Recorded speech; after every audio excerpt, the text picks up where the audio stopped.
اعوذ باللہ من الشیطان الرجیم بسم اللہ الرحمن الرحیم۔ عزیز طلباء و طالبات اور ناظرین، آج کا ہمارا جو ٹاپک ہے وہ ٹاپک خواجہ میر درد، اور خواجہ میر درد ایک ایسے شاعر ہیں جو اپنی شاعری میں ایک منفرد مقام رکھتے ہیں۔ صوفی شاعر ہیں، تصوف میں یہ اپنا علیحدہ ہی مقام رکھتے ہیں، اور خواجہ میر درد جو ہیں ان کا مختصر سا تعارف کر کے ہم آگے اپنی جو ہے ان کی شاعری کی طرف چلیں گے۔ تو خواجہ میر درد تصوف کے شاعر ہیں، اور یہ ان کی تاریخ پیدائش 1719 سے 1785، یعنی 1719 کو ان کی پیدائش اور 85 کو اس دنیا سے رخصت ہو گئی۔ ان کے والد محترم کا نام سید ناصر اندلیب تھا، اور خاندانی لوگ تھے، اور ان کا ایک اپنا ہی منصب تھا، دربار تھا، اور والد کی وفات کے بعد یہ اپنے والد کی گدی پر نشین ہوئے۔ خواجہ میر درد ایک ایسے شاعر گزرے ہیں جو علامہ اقبال کے بعد تصوف کی دنیا میں اور تصوف کے رنگ میں ایک پائے کے ایک اعلیٰ درجے کے شاعروں میں ان کا شمار ہوتا ہے۔ تو لہذا ان کی شاعری میں صوفیانہ رنگ پایا جاتا ہے، اور ان کی شاعری میں عشق حقیقی کا رنگ نمایاں آپ کو نظر آئے گا۔ حالانکہ ہم دیگر شعراء مومن خواہ مومن، حسرت لوہانی اور ناصر کاظمی، دیگر ذوق، فیض احمد فیض جو انقلابی شاعر تھے، ان سب شعراء کی طرح ان کی شاعری میں آپ کو عشقیہ رنگ، جس کو ہم مجازی رنگ کہتے ہیں، آپ کو نظر نہیں آئے گا۔ ان کی شاعری میں جو نمایاں رنگ ہے عشق حقیقی کا رنگ آپ کو ملے گا۔ اس کے بعد تصوف کا رنگ ہے، اور جا بجا فکر آخرت کا درس دے رہے ہیں۔ دنیا کی بے ثباتی، یعنی دنیا فنا ہونے والی ہے، اور ان کی جو شاعری کا جو خاصہ ہے، جو خاصیت ہے، مختصر اور جامع شاعری ہے۔ چھوٹی چھوٹی بحروں میں بڑی بڑی بات کو بڑے احسن انداز کے ساتھ بیان کر کے آگے نکل جاتے ہیں۔ خوددار شاعر، خوددار شاعر اس لیے تھے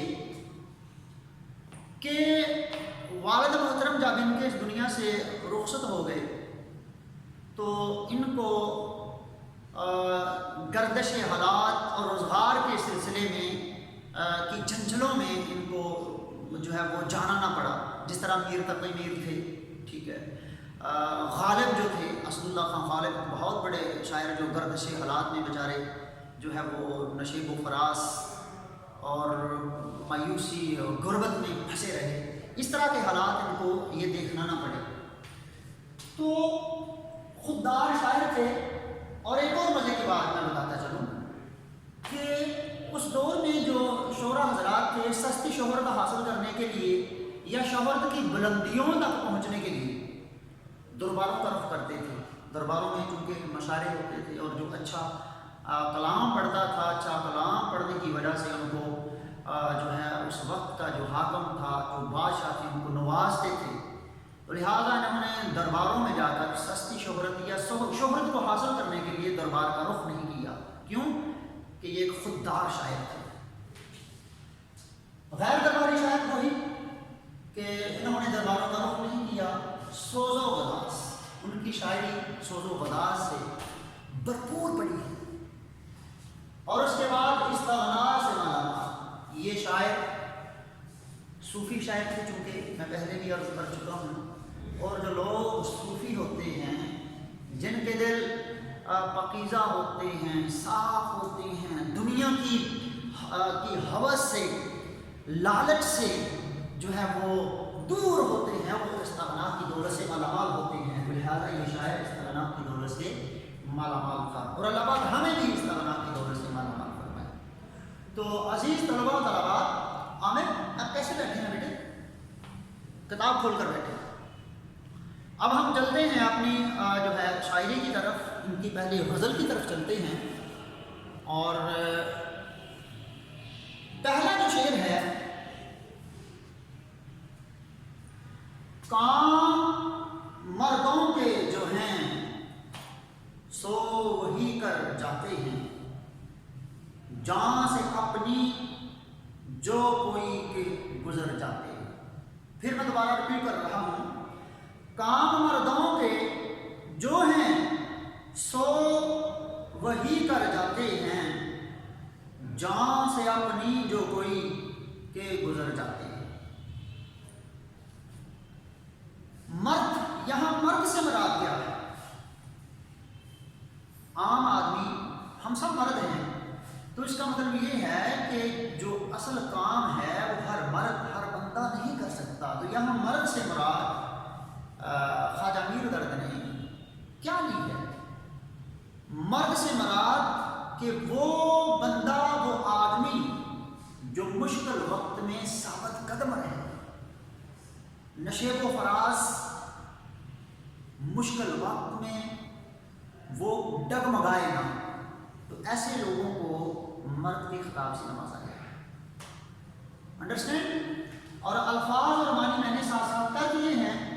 تو آتے ہیں اس شعر کے مفہوم کی طرف. اس شعر کا مطلب کیا ہے؟ اس شعر کا مفہوم کیا ہے؟ کہ اعلیٰ مقصد کے حصول کی خاطر جان قربان کر دینا مردوں کا ہی کام ہے. میں پھر دوبارہ ریپیٹ کر دیتا ہوں، بچوں نوٹ فرما لیں. اعلیٰ مقصد کے حصول کی خاطر جان قربان کر دینا مردوں کا ہی کام ہے. تو آتے ہیں اس کی تشریح کی طرف. زیر تشریح شعر میں خواجہ میر درد نے یہ بیان کیا ہے کہ وہ لوگ جو اعلیٰ مقصد کے حصول کی خاطر اپنی جان تک کی بازی لگا دیتے ہیں، اصل میں وہی لوگ مرد کہلوانے کے حقدار ہیں. انہیں کو مرد کہا جاتا ہے.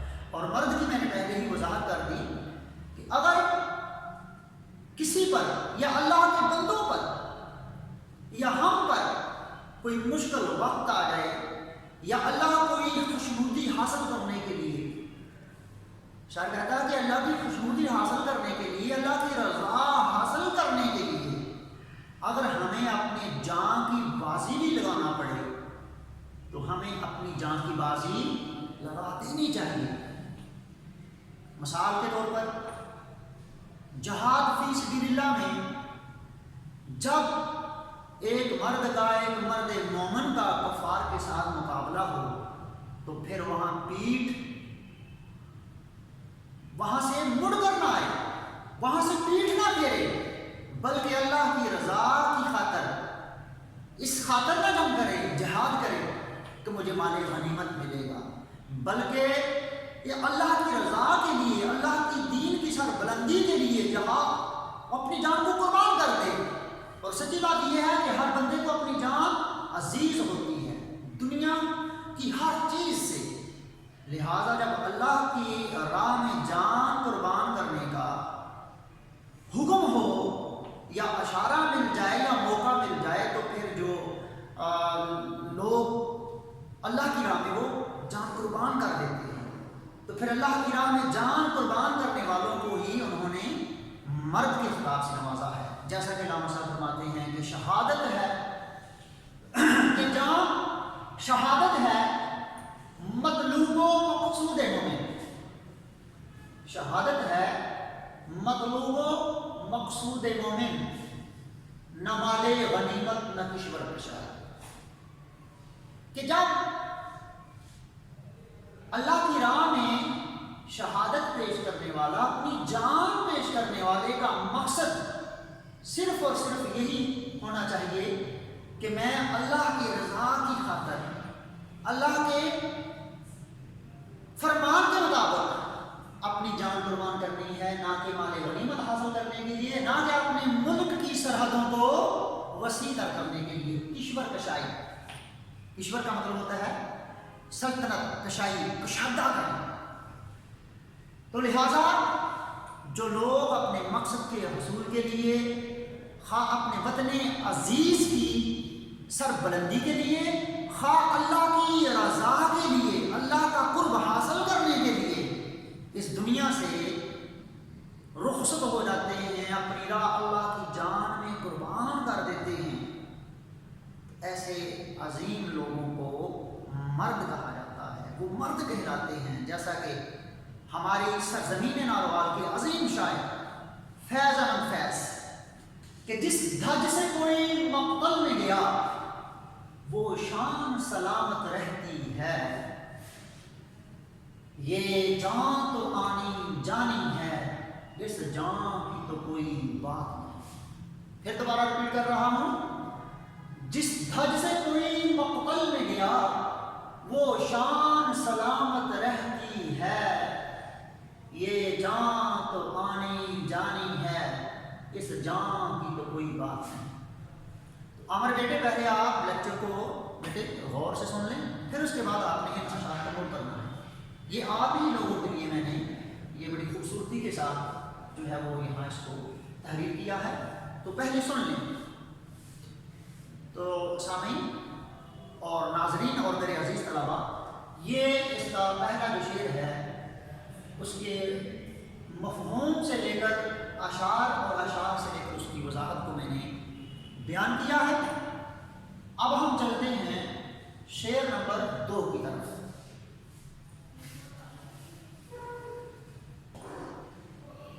موت کو مخاطب کیا ہے، موت کیا آ کے فقیروں سے تجھے لینا ہے، مرنے سے آگے ہی یہ لوگ تو مر جاتے ہیں۔ موت کیا آ کے فقیروں سے تجھے لینا ہے، مرنے سے آگے ہی یہ لوگ تو مر جاتے ہیں۔ جی، اس شعر کا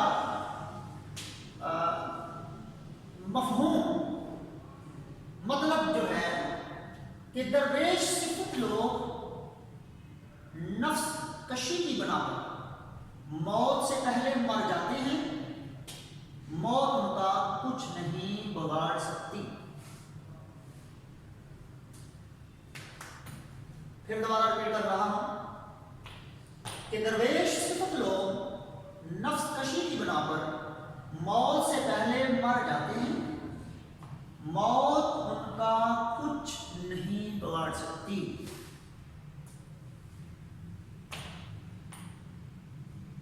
خواجہ میر درد نے زیر تشریح شعر میں یہ بیان کیا ہے کہ جو لوگ قرب الہی کے حصول کی خاطر،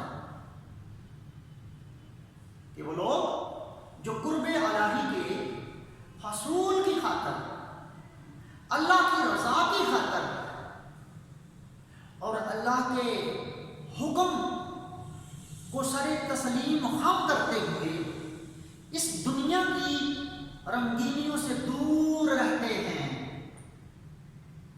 یہ دنیا جو سراب ہے، دھوکہ ہے، ایک پانی کی بلبلی کی طرح ہے۔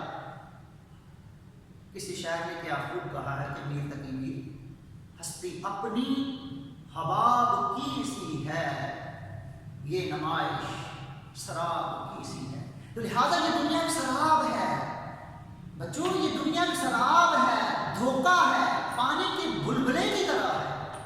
تو لہٰذا جو درویش صفت لوگ ہوتے ہیں، جو فقیر ہوتے ہیں، جو صوفی لوگ ہوتے ہیں، وہ دنیا کی رنگینیوں سے، دنیا کے لالچ سے، مال و متاع سے، جاہ و ثروت سے دنیا کو اکٹھا کرنے کے لیے دنیا کے پیچھے نہیں بھاگتے۔ بلکہ وہ اپنی خواہشوں کو مار لیتے ہیں اس اللہ کی رضا کی خاطر، قرب الہی کے حصول کی خاطر، اپنے اللہ کو پانے کے لیے وہ دنیا کے پیچھے نہیں بھاگتے، لہذا وہ اپنے نفس کو اس دنیا ہی میں مار لیتے ہیں، اور جب وہ اس دنیا سے رخصت ہوتے ہیں تو وہ موت سے ڈرتے نہیں بلکہ موت کو اپنی محبوبہ سمجھتے ہیں، موت کو اپنا محبوب سمجھ کے اپنے گلے لگا لیتے ہیں۔ وہ دنیا دار آدمی کی طرح جب اس دنیا سے ایک گناہ گار رخصت ہوتا ہے تو اس کی آنکھوں میں آنسو ہوتے ہیں، کیوں کہ جب اپنے گریباں میں جھانکتا ہے تو اس کے نامہ اعمال میں دنیا داری کے سوا، گناہوں کے سوا، نافرمانیوں کے سوا کچھ نہیں ہوتا۔ لیکن اس کے برعکس ان درویش صفت لوگوں کے نامہ اعمال میں نیکیاں ہی نیکیاں ہوتی ہیں، محبتیں ہی محبتیں ہوتی ہیں، مخلوق خدا سے پیار کرنے والے یہ لوگ ہوتے ہیں، اور قرب الہی کے حصول کی خاطر اپنے نفس کو، اپنی خواہشوں کو ترک کرنے والے ہوتے ہیں، لہذا مرتے وقت یہ موت سے نہیں ڈرتے، لہذا مرتے وقت یہ موت سے نہیں ڈرتے، جیسا کہ قرآن کی زبان ہے۔ قرآن لاریب کلام میں آدمی کے بارے میں فرمایا ہے کہ الا ان اولیاء اللہ لا خوف علیہم ولا هم یحزنون، اور کسی شاعر نے کیا خوب فرمایا ہے کہ کون کہتا ہے کہ موت آئی تو میں مر جاؤں گا، کون کہتا ہے کہ موت آئی تو مر جاؤں گا، میں تو دریا ہوں سمندر میں اتر جاؤں گا، کون کہتا ہے کہ موت آئی تو مر جاؤں گا، میں تو دریا ہوں سمندر میں اتر جاؤں گا۔ اور اگلا شعر، دل کو سکون روح کو آرام آ گیا، موت آ گئی کہ دوست کا پیغام آ گیا۔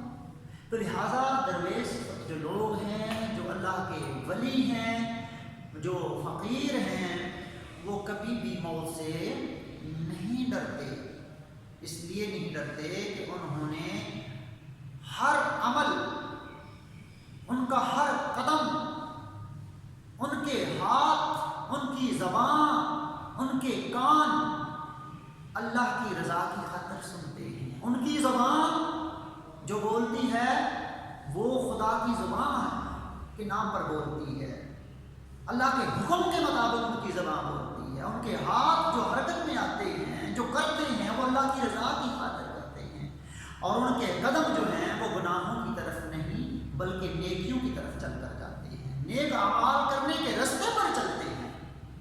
تو لہٰذا یہ جو لوگ ہیں، درویش صفت لوگ جو ہیں، یہ مرتے نہیں ہیں،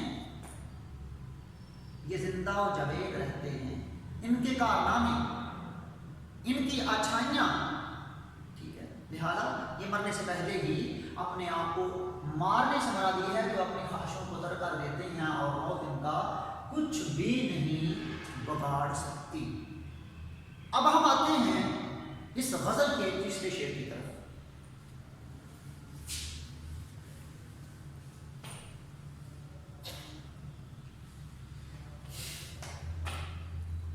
دین و دین جو ہو جائے غنیمت سمجھو، دین و دین جو ہو جائے غنیمت سمجھو، جوں شرر ورنہ ہم اہل نظر جاتے ہیں۔ معنی دین و دین ملاقات، غنیمت سمجھو، قدر کرو، جوں کی طرح، شرر چنگاری کی طرح، اہل نظر، اہل بصیرت، اہل علم، مخاطب کیا ہے اہل علم کو، اہل بصیرت کو، دانش مندوں کو۔ اس شعر میں جو اشارہ ہے اے اہل نظر، مخاطب کیا ہے کن کو؟ اہل علم کو، جاہلوں کو نہیں۔ اہل علم ہی، دانش مند ہی دوستوں کی قدر کرتے ہیں، رشتوں کی قدر کرتے ہیں. اور اللہ تبارک و تعالیٰ نے اس دنیا میں انسان کی جو تخلیق ہے وہ اپنی عبادت کے ساتھ ساتھ اپنی مخلوق کے ساتھ پیار کرنے کے لیے انسان کی تخلیق کی ہے. ٹھیک ہے. تو آتے ہیں اختصار کے ساتھ اپنے تیسرے شعر کی طرف چلتے ہیں. تیسرا شعر جس کا مفہوم ہے اہل بصیرت دوستوں سے ملنا ملانا غنیمت سمجھو، کیونکہ یہ زندگی چنگاری کی طرح مختصر ہے. پھر دوبارہ ریپیٹ کرنے لگا ہوں، ذرا غور سے سنیں. اہل بصیرت دوستوں سے ملنا ملانا غنیمت سمجھو، یہ زندگی چنگاری کی طرح مختصر ہے. اور بعض دفعہ ہمارے جو بچے ہیں، اسٹوڈنٹس ہیں، ناظرین بتاتا چلوں، وہ مفہوم کو کرتے وقت ایجوکیشن کا شکار ہوتے ہیں. بعض دفعہ وہ کی بک سے بھی جاری کرتے ہیں تو وہ یہی سمجھتے ہیں کہ یہ اس میں کوئی کا میں سے ہو جائے گی تو ہمارے لیے مسئلہ ہو جائے گا. اور بیٹے میں آپ کو بھی بتا رہا ہوں، اگر آپ کو معنی آتے ہیں تو آپ اچھے طریقے کے ساتھ مفہوم کر سکتے ہیں، اور اگر آپ مفہوم کر سکتے ہیں تو بہت ہی اچھے طریقے کے ساتھ اس کی وضاحت بھی کر سکتے ہیں. تو لہٰذا اگر میں آپ کو کانفیڈنس دے رہا ہوں، آپ گھر سے اس کا مفہوم کل آپ نے کر کے آنا ہے، اور ہو سکتا ہے کہ آپ میرے سے اچھا کر کے لائیں، کل آپ نے مجھے دکھانا ہے. تو ضروری نہیں کہ جو میں نے آپ کو یہ مفہوم کروا دیا ہے اس میں آپ امینڈمنٹ نہیں کر سکتے. اگر آپ اس سے اچھا کر سکتے ہیں، کوشش آپ کر سکتے ہیں، تو ایسا ہو سکتا ہے. تو لہذا میں چلتا ہوں اس کی تشریح کی طرف. تو اس شعر میں خواجہ میر درد نے مخاطب کیا ہے اے اہل نظر. اہل نظر سے مراد اہل بصیرت، دانشمند، اہل علم، سمجھدار، فہم بوجھ رکھنے والوں کی طرف اشارہ کیا ہے، ان کو مخاطب کیا ہے. انسان کی جو تخلیق ہے اس دنیا میں انسان کو بھیجنے کا مقصد ہے. اور اس دنیا میں اگر آپ دیکھیں ہر بندہ دنیا کے پیچھے بھاگا ہوا ہے، دنیا کے حصول کی خاطر، امیر بننے کے لیے، ایک دوسرے سے آگے بڑھنے کے لیے صبح شام دوڑ لگی ہوئی ہے. نفسا نفسی کا عالم ہے، ہر بندہ ایک دوسرے کی ٹانگ کھینچ رہا ہے، ایک دوسرے پر برتری حاصل کرنے کے لیے ایک دوسرے کو ہم نیچا دبا رہے ہیں. تو خواجہ میر درد کی اس دور میں آنکھ کھلی تھی، اور آج بھی اس دور کا ملاحظہ کرتے ہیں ایسا ہی ہے. تو پھر ایسے دور کے اندر جس میں خواجہ میر درد تھے اور ان کا ایک پریکٹیکل تھا، تو اس نے اہل بصیرت کو یہ دعوت دی ہے، دعوت عمل، اور مخاطب کر کے کہا ہے کہ اگر اس دنیا کے اندر مطلب پرست اور ہوس پرستوں میں سے اگر آپ کے مخلص دوست ہیں، رشتہ دار ہیں، عزیز و اقارب ہیں، تو پھر ایسے مخلص رشتوں کو ہمیں ترک نہیں کر دینا چاہیے، بلکہ ان کی ہمیں قدر کرنی چاہیے. کسی شاعر نے کیا خوب کہا ہے کہ اب نہ رہی پہچان دوست کی دشمن کی، اب نہ رہی پہچان دوست کی دشمن کی، ہر چہرے نے خوش خلقی کا نقاب اوڑھ رکھا ہے. تو لہذا اس دور کے اندر اگر آپ کو اچھے دوست ملے ہیں تو ایسے دوستوں کو کے پاس مل بیٹھنا چاہیے، ان کے پاس اپنا وقت گزار دینا چاہیے. کیوں کہ انسان کی نے یہاں بیٹھے نہیں رہنا، یہ دنیا فنا ہونے والی ہے. اگلے جو شعر تھا کہ یہ زندگی چنگاری کی طرح ہے، کہ جس طرح ایک آگ جلائی جاتی ہے، چند لمحوں کے بعد وہ جو ہے آگ بجھ جاتی ہے، پھر اس میں چنگاری جو ہے وہ جو اینڈ پر آخر میں جو آگ رہ جاتی ہے، جو راکھ رہ جاتی ہے، جو راکھ کے اندر آگ جو دبی ہوتی ہے اس کو چنگاری دنیا کی بے ثباتی کی طرف اشارہ کیا ہے چنگاری سے۔ تو لہذا ہم اس دنیا میں ایک مختصر سے وقت کے لیے آئے ہیں، محبتیں بانٹنے کے لیے آئے ہیں، الفت بانٹنے کے لیے آئے ہیں، خلوص بانٹنے کے لیے آئے ہیں، محبت بانٹنے کے لیے آئے ہیں، ایک دوسرے کا احساس کرنے کے لیے آئے ہیں۔ تو لہذا ہمیں ایک دوسرے کے ساتھ محبت و الفت کے ساتھ پیش آنا چاہیے، ایک دوسرے کے ساتھ احسن طریقے سے پیش آنا چاہیے۔ لیکن آج بھی زمانہ دیکھیں اس کے برعکس ہے کہ آج ہمارے دلوں میں قدورتیں ہیں، نفرتیں ہیں، بغض ہے، کینہ ہے۔ تو لہذا بغض اور کینے کو بالائے طاق رکھتے ہوئے اس مختصر سی زندگی میں اگر آپ کو اچھے دوست ملے ہیں، اچھے رشتے ملے ہیں، تو ان کے پاس بھی بیٹھ جانا چاہیے، ان کے ساتھ ہمیں وقت گزار لینا چاہیے۔ تو کسی شاعر نے کیا خوب کہا ہے، غنیمت ہے یہ دید و دید یاراں، جہاں مد گئی آنکھ میں ہوں نہ تو ہے۔ غنیمت ہے یہ دید و دید یاراں، جہاں مد گئی آنکھ میں ہوں نہ تو ہے۔